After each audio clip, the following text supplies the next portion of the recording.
ॐ भूर्भुवः स्वः तत्सवितुर्वरेण्यं भर्गो देवस्य धीमहि धियो यो नः प्रचोदयात्। ओम शांति शांति शांति। आज मैं आपके सामने उपनिषद के बारे में बतलाना चाहता हूँ। उपनिषद किसको कहते हैं, इनका क्या महत्व है। उपनिषद जो हैं वेदों से निकले हुए हैं। वेदों का जो अंतिम भाग है जिसमें ब्रह्म विद्या या आत्म विद्या का कथन किया गया है, उस भाग में से निकले हुए जो ग्रंथ हैं उनको हम उपनिषद कहते हैं। गिनती में 108 कहे जाते हैं, लेकिन 11 उपनिषद जो हैं महत्वपूर्ण हैं। उपनिषदों का जो दूसरा नाम है रहस्य विद्या बतलाया गया है। अब ये रहस्य विद्या क्यों कहते हैं? क्योंकि जो चीज़ें हमें आँखों से दिखाई देती हैं, हमारी ज्ञानेंद्रियों से जो प्रकट होती हैं भिन्न भिन्न रूप में, तो वो तो हम देख लेते हैं, लेकिन आत्मा परमात्मा जो आत्म विद्या है इसके बारे में लोगों को ज़्यादा पता नहीं है, क्योंकि वो आँखों से या इंद्रियों से उनका ज्ञान प्राप्त नहीं होता है। इस विद्या की प्राप्ति के लिए हमें बहुत ही अलग ढंग से जाना पड़ता है, इसलिए इसको हम रहस्य विद्या कहते हैं। क्योंकि इसमें सब कुछ अप्रत्यक्ष रूप से है, प्रत्यक्ष रूप में नहीं। आत्मा को हम देख नहीं पाते हैं, आत्मा एक शक्ति है, उसको हम देख नहीं पाते हैं। तो इस प्रकार इसको रहस्य विद्या कहा गया है। देखो, ये वैसे भी रहस्य में इसलिए है कि इसको जानने के लिए किसी एक इंसान ने कभी जो है खोज नहीं कर पाया है। ये अलग अलग व्यक्तियों ने इसके बारे में बहुत से रहस्य प्रकट किए हैं। एक व्यक्ति ऐसा नहीं हो सकता है और उस व्यक्ति का जो मत है वो सर्वमान्य नहीं रहा है। इस रहस्य विद्या को जानने का अधिकार प्राप्त करने के लिए हमें नचिकेता के समान सर्वस्व त्याग करना पड़ेगा। उपनिषदों में उस काल की अध्यात्म एवं दर्शन संबंधी सामग्रियों के भव्य चित्र ही नहीं सजाए गए हैं, प्रत्युत भारतीय जीवन दर्शन के सभी पहलुओं का गंभीर विवेचन भी उनके अंदर किया गया है। मानव जीवन में ही नहीं, इस निखिल विश्व में व्याप्त सत्य की जिज्ञासा एवं उसके अन्वेषण के लिए उपयोगी साधना की ऐसी उत्कट उत्कंठा उसमें व्यक्त है जो विश्व के विस्तृत वांग्मय में अन्यत्र दुर्लभ है। मानवीय प्रतिभा एवं पहुंच का इनसे बढ़कर कोई दूसरा उदाहरण इस रूप में अभी तक नहीं बन सका है। ये जो उपनिषद हैं ये सारे हमारे ऋषि महर्षि और महात्माओं के द्वारा इनका संकलन किया गया है, इनकी रचना की गई है।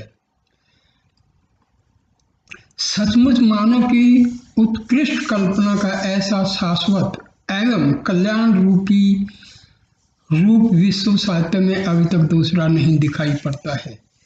यही कारण है कि आर्य धर्म ने मानने वाले भी उन पर तन मन धन से निछावर हैं।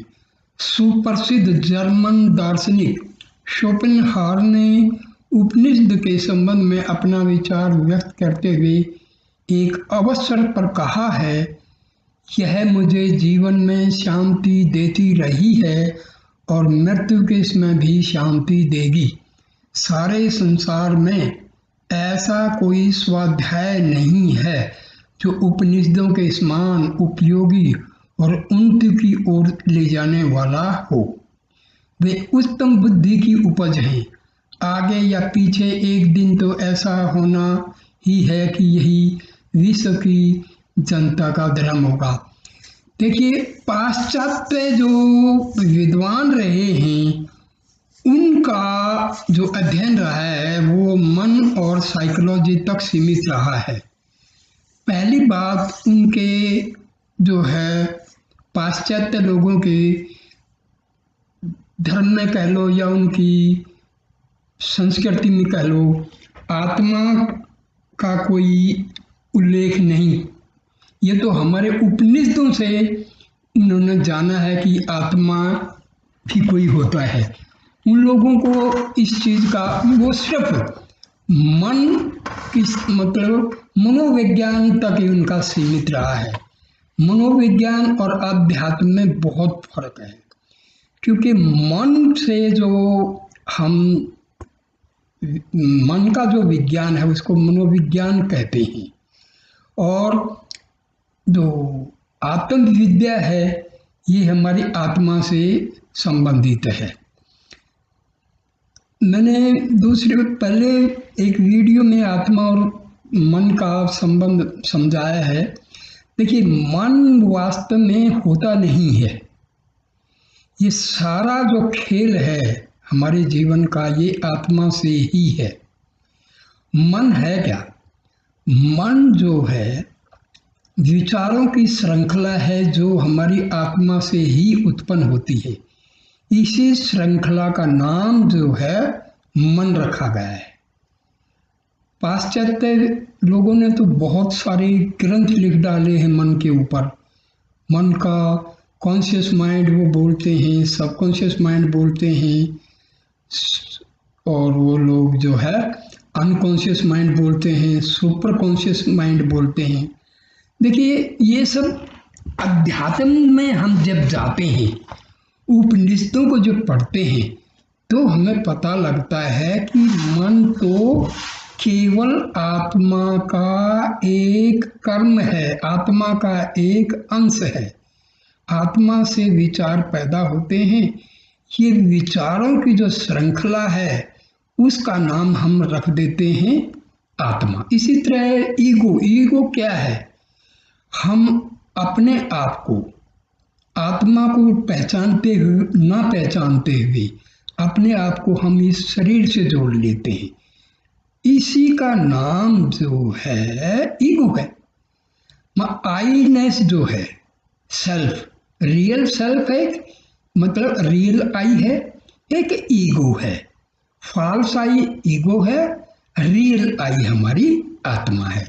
तो ये मैंने एक वीडियो में पहले इसको काफ़ी विस्तार से समझाया है। तो सुप्रसिद्ध जो पाश्चात्य विद्वान मैक्स मुलर ने उपनिषदों के बारे में एक स्थान पर लिखा है, उपनिषद वेदांत के आदि स्रोत हैं और ये ऐसे निबंध हैं जिनमें मुझे मानवीय उच्च भावना उच्चतम शिखर पर पहुंची हुई मालूम पड़ती है। ये उद्धरण इसलिए नहीं दिए गए हैं कि इनके कारण उपनिषदों की महत्ता में कोई वृद्धि हो जाएगी। प्रत्युत इससे यह दिखाया जा रहा है कि आर्य धर्म ने मानने वाले विदेशियों की दृष्टि में उपनिषदों का क्या महत्व है। कहना तो ये चाहिए कि हम भारतीयों की संस्कृति और सभ्यता का परतंत्रतावस्था में भी जो सारे संसार में सम्मान था, उनका बहुत कुछ कारण ये हमारे ज्ञान भंडार उपनिषदों भरी रही है। उपनिषदों की एक एक वाणी में वह अमर तेज व शांतिदायी आलोक है जिसे पढ़कर, गुनकर और आचरण कर कितनों की आंखें खुल गई, कितने सिद्ध बन गए, कितने योगी बन गए, कितने जीवन मुक्त हो गए और कितने ब्रह्म में विलीन हो गए।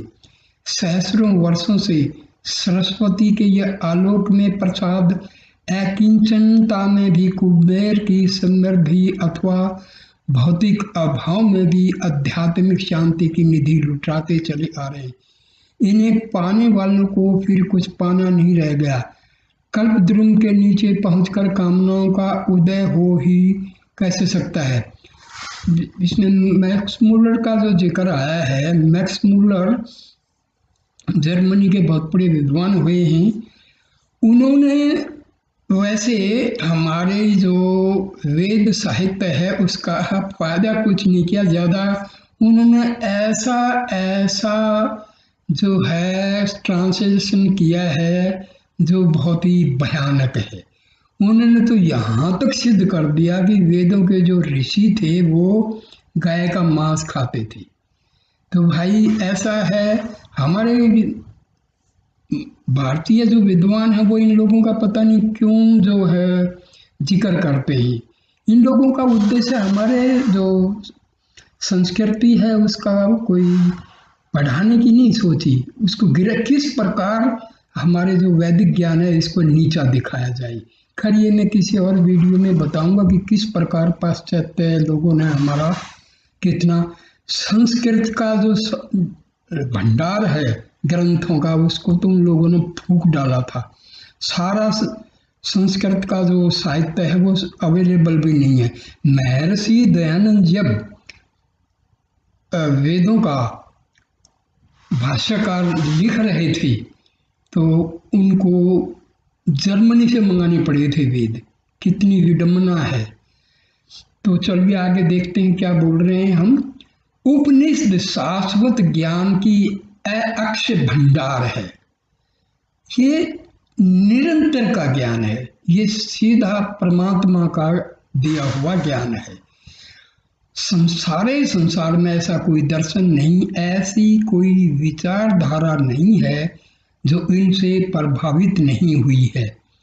परमाणु द्वारा यह तो सिद्ध हो ही चुका है कि मुगल साम्राज्य काल में इनका प्रसार विदेशों में भी हुआ, किंतु यह भी पता लगता है कि एक समय ऐसा भी था जब भारत के इन ज्ञान दीपों ने सृष्टि की ओर छोर तक में अविद्या का अंधकार को दूर किया था। मुगलों में जो औरंगजेब के बड़े भाई थे दारा शिकोह, उन्होंने उपनिषदों का फारसी में ट्रांसलेशन भी किया था। भारतीय विद्या तथा संस्कृति की तो ये मूल स्रोत ही रही हैं। ऐसा कोई दर्शन, चाहे वह आस्तिक हो या नास्तिक, ऐसा कोई शास्त्र, ऐसा कोई तर्क नहीं है जो उपनिषदों की अमर वाणियों से निकले हुए न मालूम पड़ते हों। सारी युक्तियां, सारे तंत्र, समूचे प्राण, संपूर्ण पदार्थ, विज्ञान की विभिन्न धाराएं, विद्या की समस्त श्रेणियां, अधिक क्या मानव जाति के सुख शांति के सारे उपाय इन्हीं काम धैन्यों की कृपा से प्राप्त होते दिखाई पड़ते हैं। इस प्रपंच में जगत में जो भी दुख, दैन्य, दारिद्र्य, पाप, संताप हैं, उन सब को समाप्त करने के लिए उपनिषद कल्पद्रुम के समान है। ऐसी कोई विद्या या कोई कला नहीं है जो इनमें ना हो। आचार शास्त्र तथा उच्च कोटि की सभ्यता से लेकर परम आध्यात्मिक शांति एवं पारलौकिक निश्रेयस के लिए ये सदा खुली हुई हैं। इनमें वर्णित विद्याएं कल्पना की ऊंची और मीठी उड़ान मात्र नहीं है, एक सभ्य एवं समुन्नत जाति की सहस्रों वर्षों की गहरी अनुभूतियों का उनमें रस घुला हुआ है और वे पारमार्थिक दृष्टि से क्रियात्मक हैं। उपनिषदों में दी गई शिक्षाओं को व्यवहारिक रूप में लाकर कोई भी व्यक्ति, कोई भी समाज अवंती के गर्त में कभी नहीं गिर सकता, प्रत्युत दुख दैन्य से छुटकारा पा सकता है। विद्वेष व घृणा की आग से उसे कोई भय नहीं हो सकता और न भौतिक अभाव के कारण उसे दर दर भटकना ही पड़ेगा। काम, क्रोध आदि विकारों को दूर करने की इनमें अमोघ शक्ति है। आत्म ज्योति को पहचानने के लिए इनसे बढ़कर कोई दूसरा साधन नहीं है। इनमें वह दिव्य तेज है जिससे कोई भी देश, कोई भी जाति, कोई भी समाज सदा उद्भासित रह सकता है और गिरी अवस्था में भी पुण्य उत्थान को प्राप्त कर सकता है। सामान्य पशु से मनुष्य बनाने की शक्ति का तो कुछ कहना ही नहीं है। इनमें मानव पुत्र को अमृत पुत्र बनाने या अमरत्व प्राप्त करने के सारे रहस्य भरे पड़े हैं। इनमें बताए गए संयमों के द्वारा मानव बड़ी सरलता और सुगमता से अमर बन सकता है। देखिए, अमर शब्द जो है ये भी बहुत ही भ्रम फैलाया हुआ है। हमारा शरीर जो है वो पदार्थ से बना हुआ है और पदार्थ जो है वो परिवर्तनशील है। जो चीज परिवर्तनशील होती है वो अमर हो ही नहीं सकती, क्योंकि मैटर जो है ये चेंज होता रहता है। तो हमारा शरीर तो मैटर का बना है, 5 तत्वों से बना है, तो शरीर तो अमर नहीं हो सकता है। अमर जो शब्द है वो आत्मा के साथ जुड़ा हुआ है, क्योंकि आत्मा का कोई जन्म नहीं, आत्मा की कोई मृत्यु नहीं, आत्मा अमर है। तो अमर शब्द जो है ये हमारी आत्मा से संबंध रखता है, ना कि शरीर से। तो लोग उन कहानियां बड़े बड़े कहते हैं कि भाई ये फला फला फला और अमर हो गए। अमर का मतलब क्या होता है? जिन्होंने आत्म साक्षात कर लिया, ब्रह्म का दर्शन हो गया, तो उनको अमर कहा जाता है, ना कि शरीर से। ये बहुत सारी गलत फहमियां हैं जो चल रही हैं, लेकिन अमर का मतलब आत्मा से है, और जिन्होंने आत्मा को पा लिया हम उनको कहेंगे कि वो अमर हो गए। देखिए,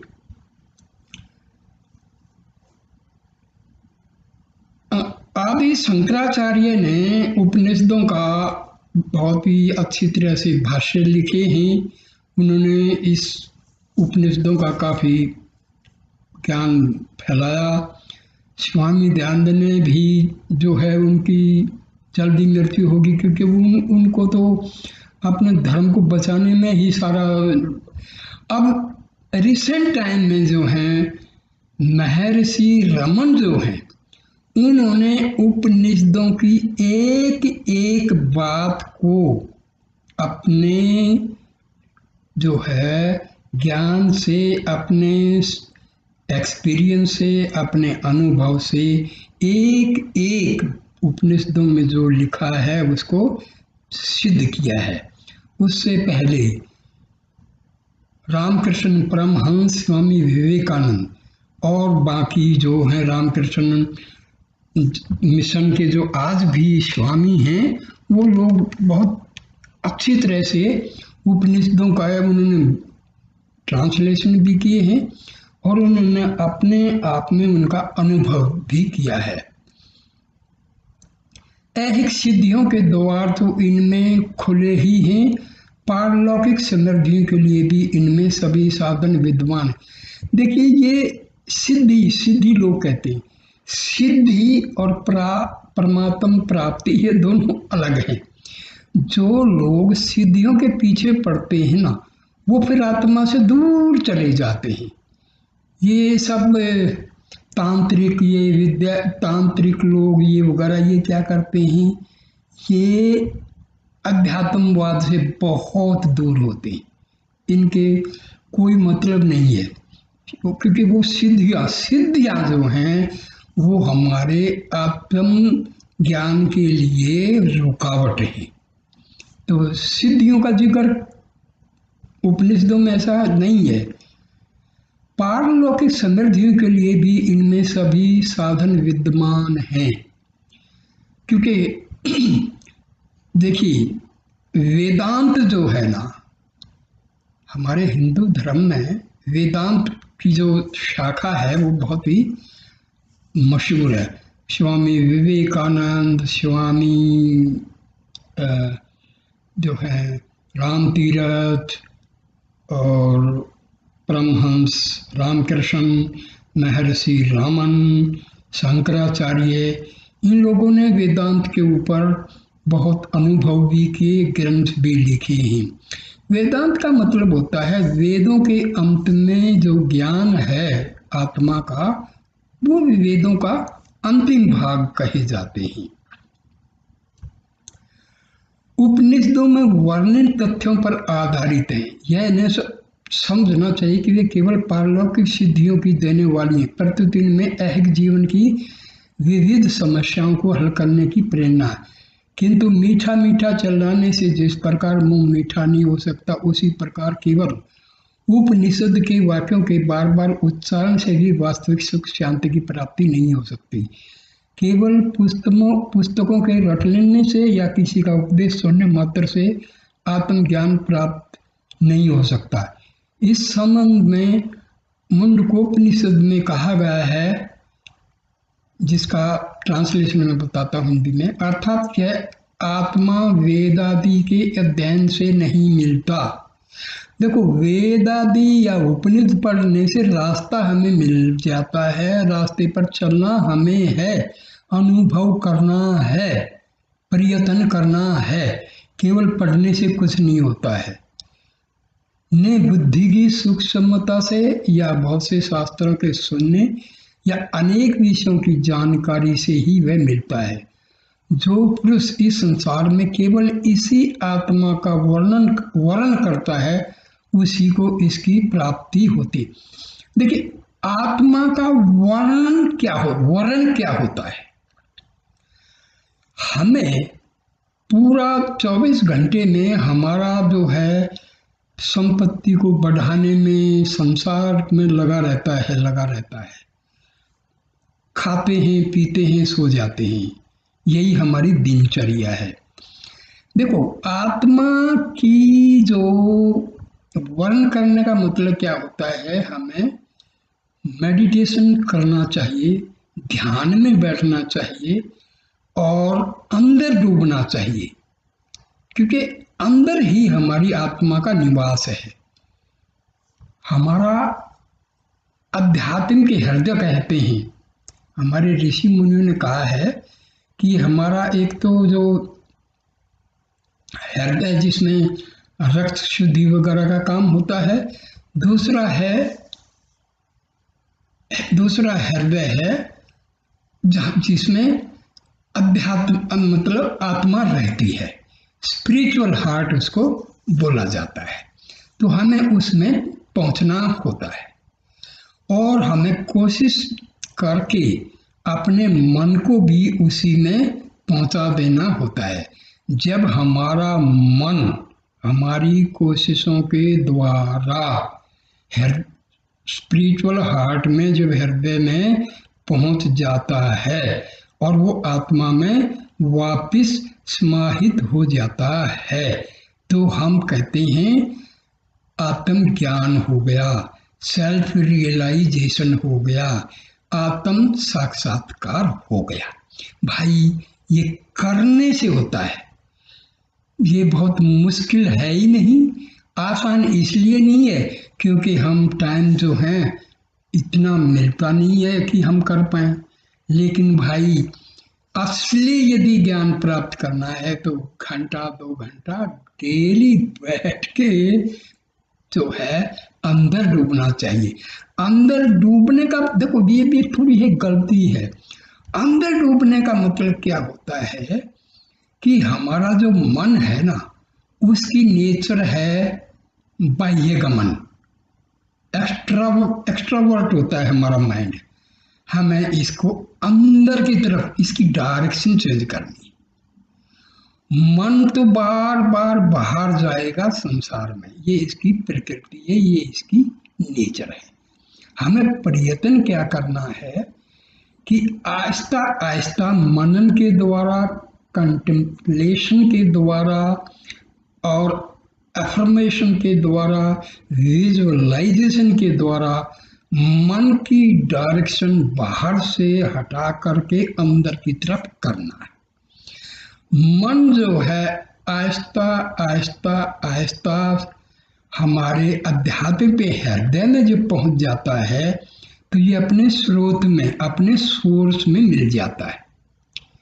तो इसमें भाई करने से होगा।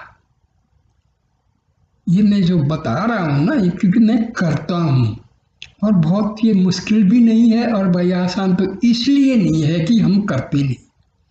जब हम करते ही नहीं है तो भाई मुश्किल है, लेकिन जब करना शुरू कर दोगे ना, तो केवल आनंद है। शुरू में तो कष्ट होंगे, इसके बारे में मैं बाद में बताऊंगा। अभी तो अपना जो असली विषय उपनिषदों की महत्व क्या है तो उसी पर चलने दो। आत्मा उसी भाग्यशाली को अपना स्वरूप दिखाता है। किसको? जो मैं बता रहा हूँ, जो बैठता है उठ के सुबह 3-4 बजे 2-2.5-3 घंटे बैठ के ब्रह्म वेला में और कोशिश जब करता है ना, तो भाई आनंद है, आनंद ही आनंद है दोस्तों। मुश्किल है जब तक आप कोशिश नहीं करते। कोशिश कर लो, आनंद है। इससे बड़ा दुनिया में कोई आनंद है? आपको बहुत भी आनंद आएगा। देखो, ये मैं उपनिषदों की महत्ता इसलिए बता रहा हूँ कि आप लोगों का जो है ध्यान इस आत्म विद्या की तरफ देखो, हमारे ऋषि मुनियों ने हमारे 4 उद्देश्य बताए हैं जीवन के: धर्म, अर्थ, काम और मोक्ष। देखो, अर्थ मतलब पैसा तो खूब कमाते हैं, गृहस्थ जीवन में सारा जिंदगी खपा देते हैं, ठीक है ना। धर्म, देखो धर्म की भी एक अलग से जो धर्म की परिभाषा जो है ना भाई, धर्म क्या है ना, धर्म बनाया गया है इंसान के द्वारा। और अध्यात्म जो है ना, वो एक हर इंसान की आत्मा है। आत्मा को पहचानना ये अध्यात्मवाद है। तो असली धर्म तो भाई अध्यात्मवाद है। वैसे लोगों ने बना लिया है, ये हिंदू है, ये मुस्लिम है, ये क्रिश्चियन है, ये सिख है। तो ये तो भाई मानव के द्वारा बनाए गए हैं, इसके नियम भी मानव के द्वारा बनाए गए हैं। तभी तो हम मानव तो एक लिमिट है, फाइनाइट है। आत्मा इन्फिनिट है भाई।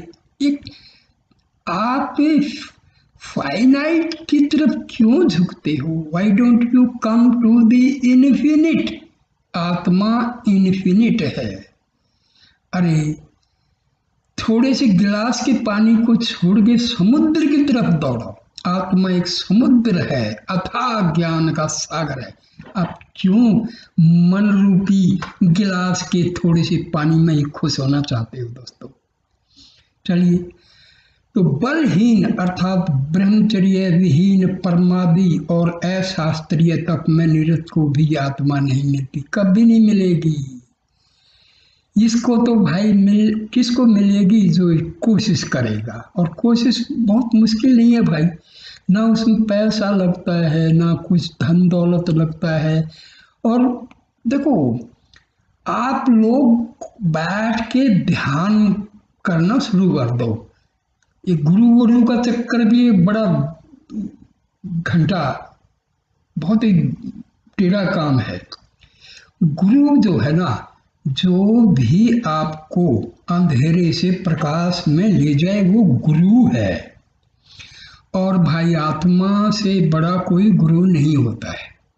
हमारी आत्मा के अंदर वेदों का, उपनिषदों का, पूरे ब्रह्म ज्ञान का भंडार भरा पड़ा है। लेकिन भाई हम तो वो ऐसे बस चक्कर काट रहे हैं।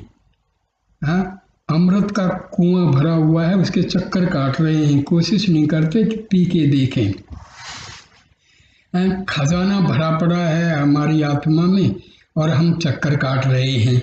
हम सोचते हैं कि इसमें सुख मिलेगा, मकान में सुख मिलेगा, कार में सुख मिलेगा। भाई सुख तो अंदर है, झांक लो, थोड़ा सा झांक लो, नहीं तो भाई पछताना पड़ता है।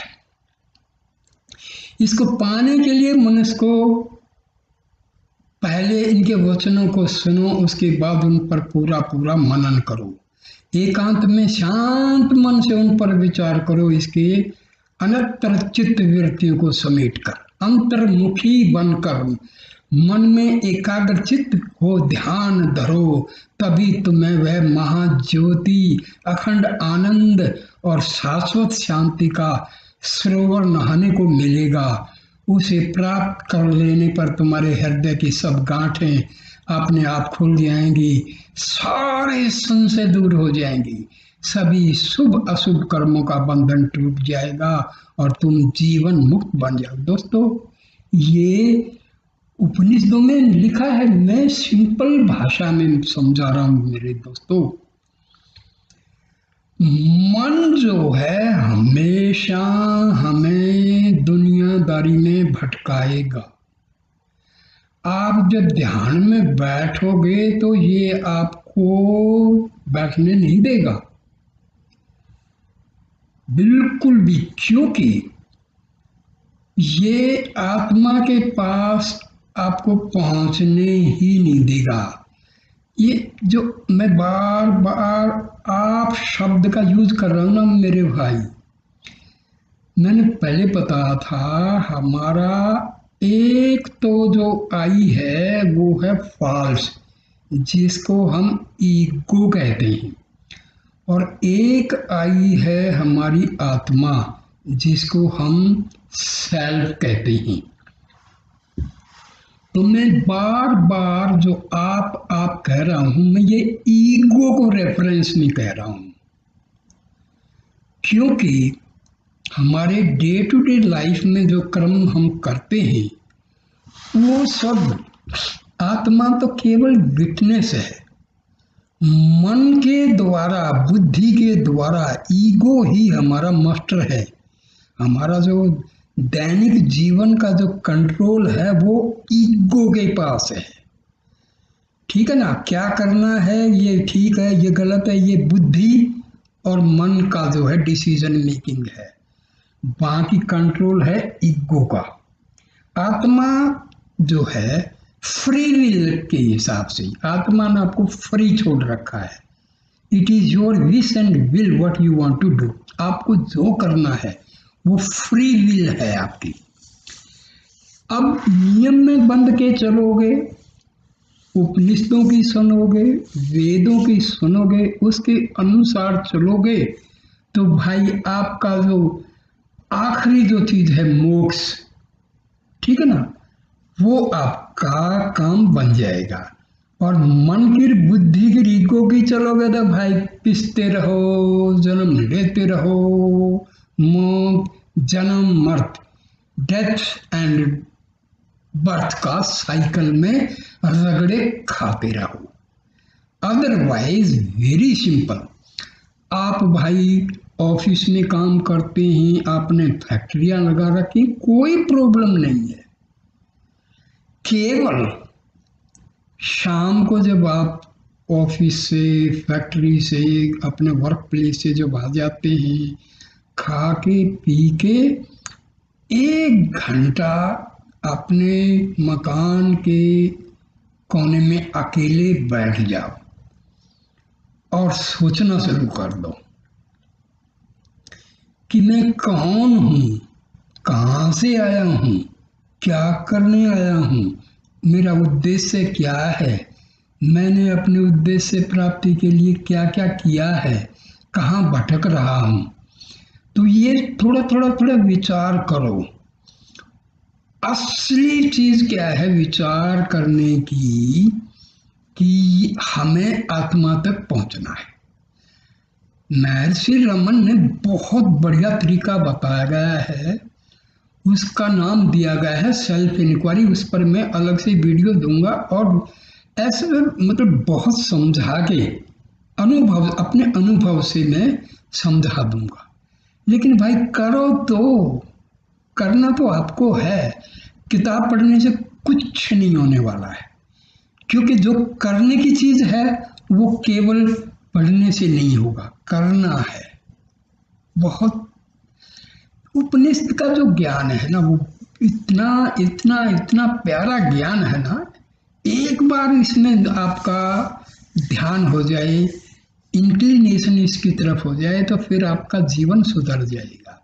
मेरे भाई ये याद रखना, जो लोग परमात्मा की तरफ चलते हैं ना, तो उनको लक्ष्मी, धन, दौलत, इन चीजों की कमी नहीं रहती है। यदि कमी है तो उनमें असंतोष की भावना खत्म हो जाती है। ये ध्यान देने की चीजें हैं।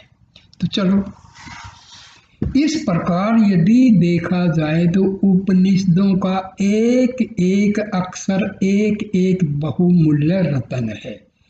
ये हिंदू जाति के लिए ही गर्व की वस्तु नहीं है, प्रत्युत मानव जाति मात्र के लिए गौरव की बात। देखिए भाई, मैंने पहले ही बताया है, धर्म किसने बनाए? इंसान ने। आत्मा क्या है? ये तो शाश्वत है। It is परपीचुअल, it is continuing from unknown times. तो भाई, आत्मा की जो विद्या है ये ना हिंदू की है, ना क्रिश्चियन की है, ना मुस्लिम की, ना सिख की, ना जैन की, ये किसी की भी नहीं है भाई, ये तो आपकी है। हम इसको भटक के और भाई गुरुओं का चक्कर, ये चक्कर, इनमें भटक गए और केवल हमें दुख मिल रहा है। कोई कहता है इसकी पूजा करो, कोई कहता है उसकी पूजा करो, कोई कहता है उधर जाओ, कोई कहता है उधर जाओ। रे मेरे भाई, जहाँ जाना है वहाँ कोई नहीं बताता, क्योंकि लोगों ने दुकान खोल रखी है। यदि उन्होंने आपको बता दिया भाई परमात्मा तो आपकी आत्मा और परमात्मा सब एक ही है, तो भाई उनकी दुकान तो बंद हो जाएगी। चक्कर ये है, उपनिषद का ज्ञान केवल केवल केवल सच्चा ज्ञान है। वेद का ज्ञान केवल केवल सच्चा है, उसमें दो नहीं है। एब्सोल्यूट, एब्सोल्यूट जो शब्द बना है ना इंग्लिश में, वो एब्सोल्यूट का मतलब होता है जो सच है। और सच क्या है? आत्मा और परमात्मा। तो इसमें धर्म की तो बात ही नहीं आती। तो उपनिषदों ने तो भाई आत्मा का वर्णन किया हुआ है। जब आत्मा का वर्णन किया है तो इसमें धर्म की कोई बात ही नहीं। हिंदू आत्मा तो भाई क्रिश्चियन की भी है, आत्मा तो मुस्लिम भाइयों की भी है, आत्मा तो हिंदुओं की भी है। तो आत्मा का जो ज्ञान है वो किसी धर्म का तो है ही नहीं। ये है ना, बात तो सिंपल है, लेकिन भाई सिंपल कहाँ, देखो मारकाट हो रही है, धर्म के नाम पर तो भैया युद्ध हो रहे हैं। ये चक्कर है। क्यों? क्योंकि हम आत्मा के पास जाना ही नहीं चाहते। तो मानवता की सीमा लांघकर ऊपर उठाने की इनमें ऐसी ऐसी युक्तियां दी गई हैं जो कभी व्यर्थ होने वाली नहीं है। इस परमाणु एवं उद्रजन युग में भी इनकी ज्योति मलिन नहीं हुई है। समस्त मानवता को उबारने की इनमें अद्भुत एवं प्रचंड शक्ति है। विज्ञान ने अपने चरम विकास में भी समूची प्रकृति पर विजय प्राप्त करने में अपनी हार ही स्वीकार की है, किंतु उपनिषदों के वर्णित तत्वों में समूची प्रकृति मुट्ठी में हस्तगत होती दिखाई गई है। यह कोई भावुकता नहीं है, इसमें वस्तु स्थिति को प्राप्त करने के लिए अपने संकुचित व्यर्थ से ऊपर उठकर सोचना पड़ेगा। आज तक मृत्यु से पराजित विज्ञान को दर दर ठोकरें खाने के बाद यह स्वीकार करना ही पड़ता है कि इसे वश करने की कोई शक्ति उसके पास नहीं है। किंतु उपनिषदों ने अमरत्व प्राप्ति की युक्तियां स्थल स्थल पर बताई गई हैं। दोस्तों, मैंने पहले ही बताया, अमरत्व कुछ शरीर का नहीं होता भाई, यहाँ ये चक्कर है। कहानियां बनाती हैं, फलां ऋषि थे, फलां अश्वस्थामा, ये वो घूमते हैं अमरत्व। भाई ऐसा है, ये अमरत्व जो शब्द है वो आत्मा के लिए है। आत्मा ही अमर है, शरीर अमर नहीं होता है। ये हो जाता है जब लोग योग शक्ति से अपना जो सूक्ष्म शरीर है उसको थोड़ा थोड़ा करके अपना जो फिजिकल बॉडी में कन्वर्ट कर सकते, ये है। लेकिन ये बड़ी योग विद्या की चीज है, साधारण मानव के लिए ये कल्पना से परे की चीज है। ये उक्तियां कल्पना प्रसूत नहीं है, सहस्रों वर्षों की गहरी अनुभूतियों तथा क्रियाओं का इनमें पुट है। आज के युग में भी उपनिषदों के प्रभाव से स्वामी विवेकानंद, स्वामी रामतीर्थ, रामकृष्ण परमहंस आदि ने अपने जीवन में अमरत्व के अक्षरों का जो अनुभव किया है उसका पता सारे संसार को है। ये मैं पहले ही बताया नहीं, ये हमारे मतलब रामकृष्ण परमहंस, स्वामी विवेकानंद, स्वामी रामतीर्थ, शंकराचार्य और महर्षि रामन और परमहंस रामकृष्ण पिछली शताब्दी के ये दो ऐसे महान संत हुए हैं, ऋषि हुए हैं, जिन्होंने उपनिषदों और वेदों के ज्ञान को बिल्कुल सरल तरीके से समझाया है। मैंने रामकृष्ण परमहंस और महर्षि रमन की साहित्य को पढ़ा है, समझा है और अनुभव भी कर रहा हूँ। तो भाई ये जो कुछ अध्यात्मवाद जो है वो अनुभव का है। पढ़ने से, केवल पढ़ने से नहीं, पढ़ना जरूरी है, बिना पढ़े तो पता नहीं लगेगा। पढ़ो मगर फॉलो करो उसको। केवल पढ़ने से नहीं होगा, बिना पढ़े भी नहीं होगा। जब पढ़ोगे नहीं, जब पता ही नहीं होगा तो आप करोगे क्या? तो पढ़ो, समझो, रास्ता पता करो और फिर उस रास्ते पर चलो, फिर जीवन का आनंद ही आनंद है। उपनिषदों के रहस्यात्मक विचारों की परंपरा से न केवल हिंदू जाति के जीवन दर्शन ही प्रभावित हैं, परंतु बौद्ध तथा जैन दर्शनों पर भी उनकी अमिट छाप है। देखिए, महात्मा बुद्ध और महावीर जैन, इनके बारे में इनके शिष्यों ने काफी कुछ साहित्य लिख दिया, अपनी मर्जी से भ्रम फैला दिया। नहीं तो भाई यही सेम है। बौद्ध का यदि एक एक असलियत देखोगे तो उन्होंने क्या किया था, वही तो ध्यान तो किया था ना, आत्मा का साक्षात्कार तो किया था। लेकिन बाद में उनके शिष्यों ने काफी कुछ लिख डाला है, चलो वो हमारा विषय नहीं है। सूफियों की रहस्य भावना, मुसलमानों का एकेश्वरवाद, कृष्णों की रहस्यवादिता, शोपेनहावर का दार्शनिक विचार, राजा राम मोहन राय के ब्रह्म समाज की मूल भावना, स्वामी दयानंद, कविंदर रविंद्र और योगेंद्र अरविंद की विचारधाराएं उपनिषदों से अत्यधिक प्रभावित हैं। शंकराचार्य, रामानुज, वल्लभ, माधव आदि आचार्य ने तो इन्हीं की पृष्ठभूमि पर अपने सिद्धांतों की अवतारण की है। यह सही है कि इन उपनिषदों की विचारधारा में जीवन के संध्याकाल संन्यास आश्रम के अनुभवों के अमूल्य पवित्र विचार संग्रहित हुए हैं और ये आर्य जीवन के संन्यास आश्रम की स्थिति के प्रतीक हैं। किंतु इससे यह नहीं मान लेना चाहिए कि इनमें लोक जीवन या लोक संग्रह की भावनाओं का जानबूझकर निरादर किया गया है।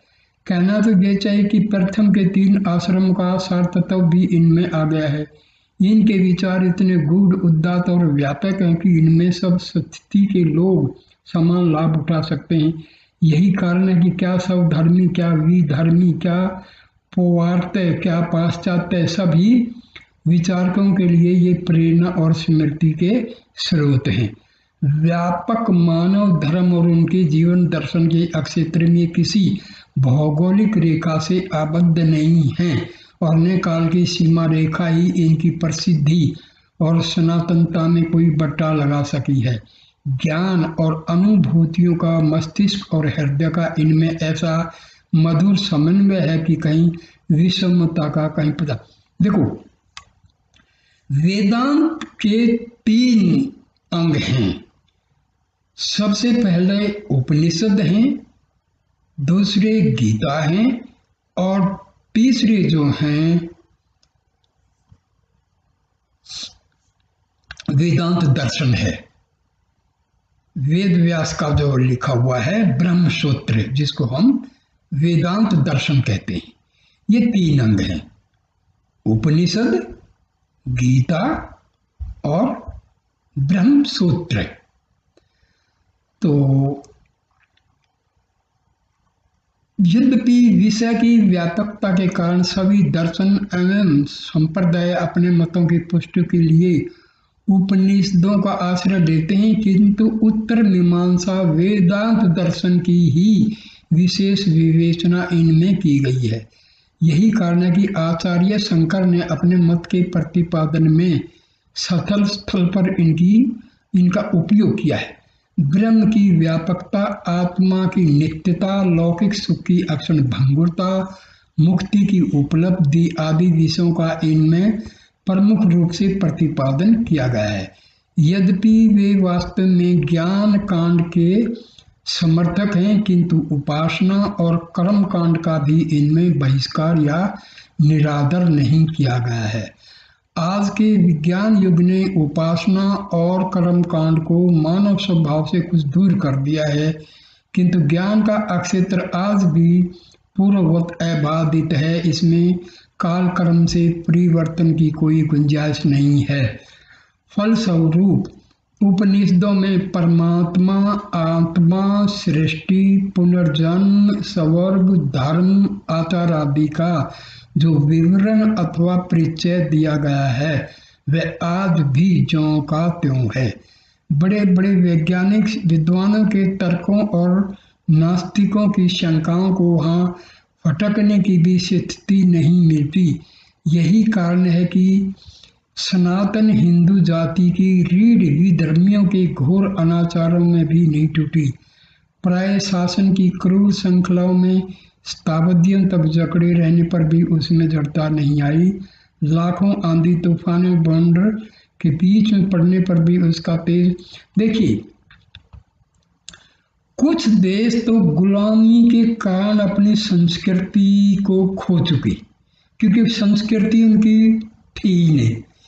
हिंदुस्तान 900 साल तक गुलाम रहा, लेकिन आज भी भारत की हिंदू धर्म की जो संस्कृति है वो आज भी अडिग है।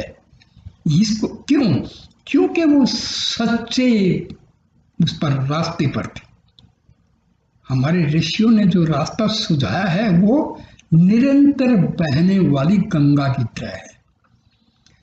व्यापक लोकप्रियता के कारण उपनिषदों की संख्या बढ़ते बढ़ते 200 से भी अधिक बन गई है, किंतु उनमें मुख्य 18 ही हैं, जिनकी गणना स्वामी शंकराचार्य ने अपने भाषा में की है। महर्षि दयानंद ने 11 बताए हैं, महर्षि रमन ने भी 11 ही बताए हैं, और स्वामी विवेकानंद और जो रामकृष्ण परमहंस के जो शिष्य हैं, रामाकृष्ण मिशन के जो स्वामी जी हैं, उन्होंने भी 11 ही बताए हैं। वैसे 108 बोलते हैं, लेकिन प्रमुख जो बिल्कुल ऑथेंटिकेटेड हैं वो 11 हैं। ऐसा मालूम पड़ता है कि ये शेष सारी उपनिषदें शंकराचार्य की बात बनी होंगी। जहाँ तक गंभीरता और विचारों की उच्चता एवं उदात्तता का प्रश्न है, इन परवर्ती उपनिषदों से उपयुक्त 18 उपनिषदों की तुलना नहीं की जा सकती, पर इनमें भी ऐहिक और पारलौकिक सिद्धियों की विवेचना एवं गवेषणा की गई है। 18 उपनिषदों में ईश, केन, कठ, मुंडक, प्रश्न, मांडुक्य, तैत्तिरीय, छांदोग्य, सवेतास्वर आदि के नाम प्रमुख हैं। इनमें से 12 उपनिषदों पर भगवान शंकराचार्य ने अपना सुविस्तृत भाष्य लिखा है। महर्षि पतंजलि ने अपने महाभाष्य में चारों वेदों की शाखाओं की संख्या कुल मिलाकर 1130 बताई है। प्राचीन साहित्यकारों का आग्रह है कि वेदों की जितनी शाखाएं थी उतनी ही संहिताएं भी थी, उतने ही ब्राह्मण और आरण्यक थे और उतने ही कल्पसूत्र और उपनिषद थी, किंतु आज इन सब का कोई पता ठिकाना नहीं है। वो पहले ही बताया था, विदेशियों ने हमारे अच्छे अच्छे जो लाइब्रेरी थी सब जला डाली थी। अड्यार मद्रास की थियोसॉफिकल सोसाइटी ने जो लगभग 200 उपनिषद प्रकाशित की हैं, उनमें से बहुतरे परिवर्तित काल की रचनाएं हैं। उपर्युक्त उपनिषदों जैसी गंभीरता, व्यापकता तथा उदात्तता उनमें नहीं है। उनमें से अधिकांश शैव, शाक्त एवं वैष्णव संप्रदाय की पृष्ठभूमि मात्र बन गई है।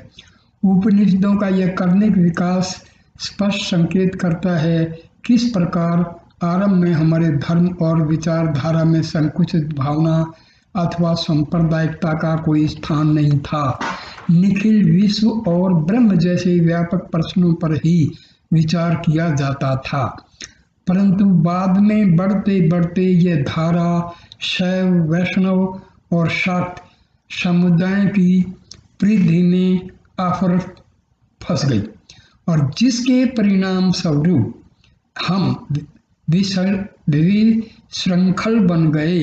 हमारी ज्ञान गरिमा घट गई, हम ऊपर से नीचे उतरने लगे और आज पहुँचते पहुँचते ऐसी जगह आकर रुक गए हैं कि हमें यह सहसा विश्वास ही नहीं होता कि ज्ञान की ये उज्ज्वल मणियाँ हमारे ही पूर्वजों के मस्तिष्क से आविर्भूत हुई हैं।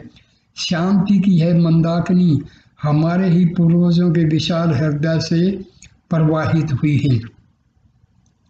प्रगतिवादी अथवा विकासवादी चिल्लाते हैं कि जो कुछ पुराना हो गया है वह सड़ गया है, उन्हें छोड़कर आगे चलो, पीछे की ओर मुख कर हम उन्नति के शिखर पर नहीं चढ़ सकेंगे, आदि आदि।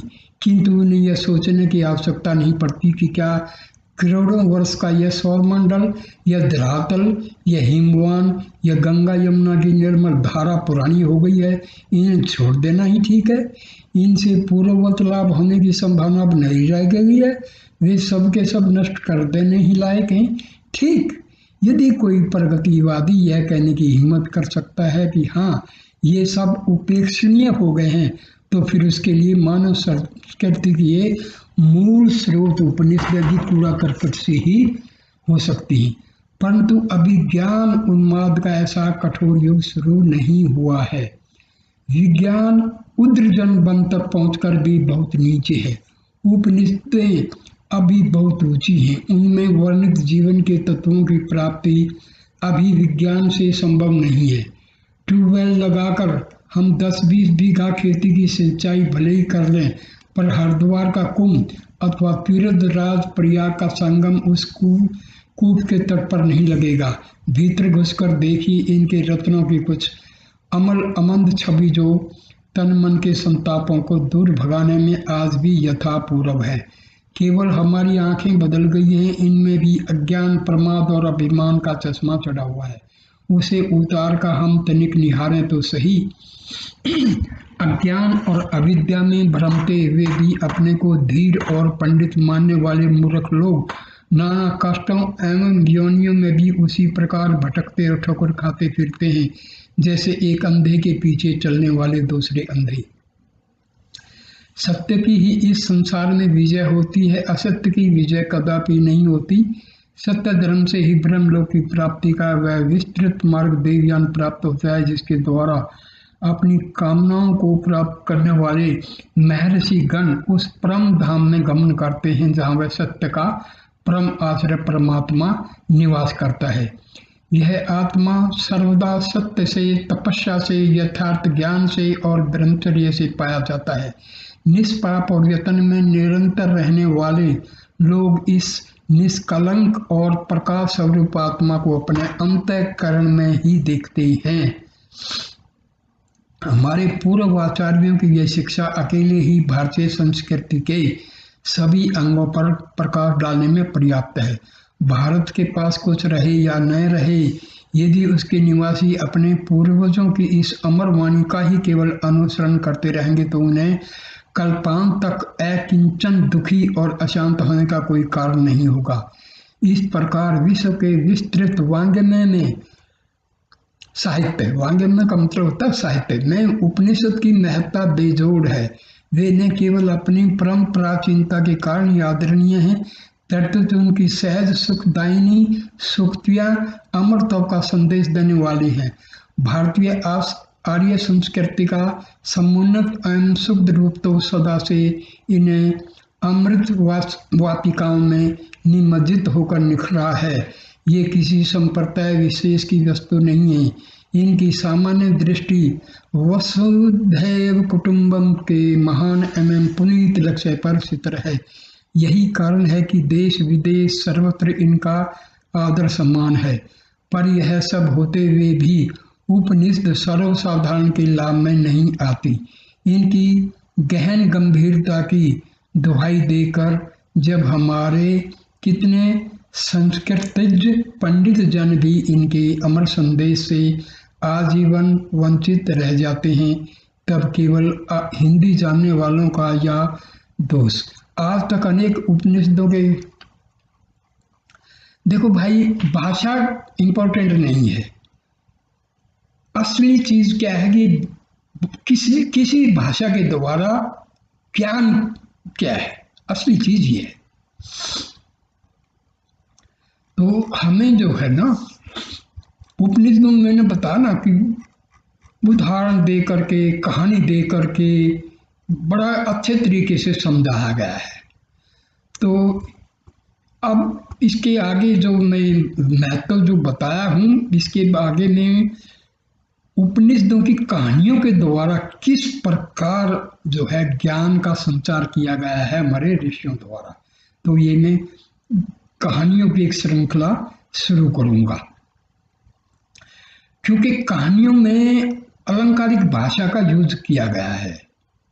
जैसे कठोपनिषद में नचिकेता कोई वास्तव में नहीं रहा है। नचिकेता एक विद्यार्थी है, एक साधक है, एक जिज्ञासु है।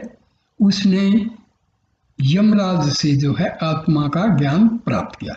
तो श्वेत केतु है वगैरह वगैरह बहुत ऐसी, तो कहानियों से हमें उनका जो है ज्ञान सही मिल जाएगा।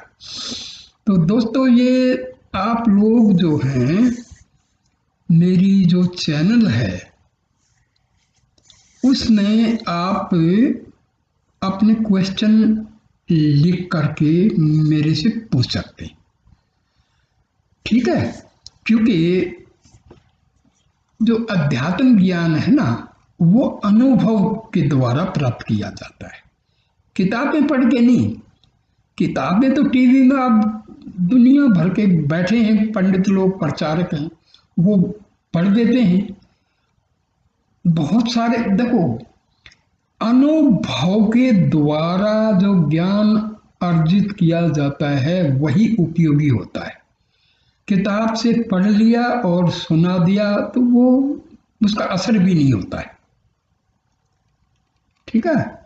तो आप लोग जो है मेरे से पूछ सकते हैं, आपको जो डाउट आए वो पूछ सकते हैं, ठीक है? नमस्ते दोस्तों।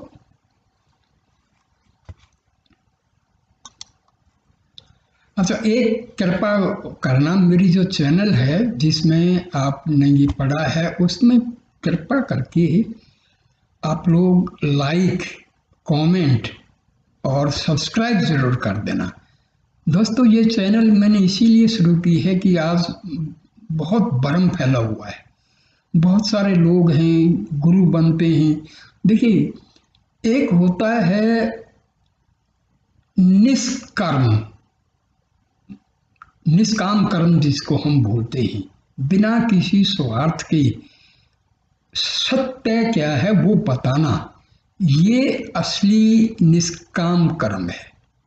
तो भाई, जो मेरा अनुभव है, जो मैं करता हूँ, पढ़ता हूँ, ध्यान परमात्मा का करता हूँ, उसके अनुभव के आधार पर आप मेरे से अपने डाउट्स पूछ सकते हैं, ठीक है? नमस्कार।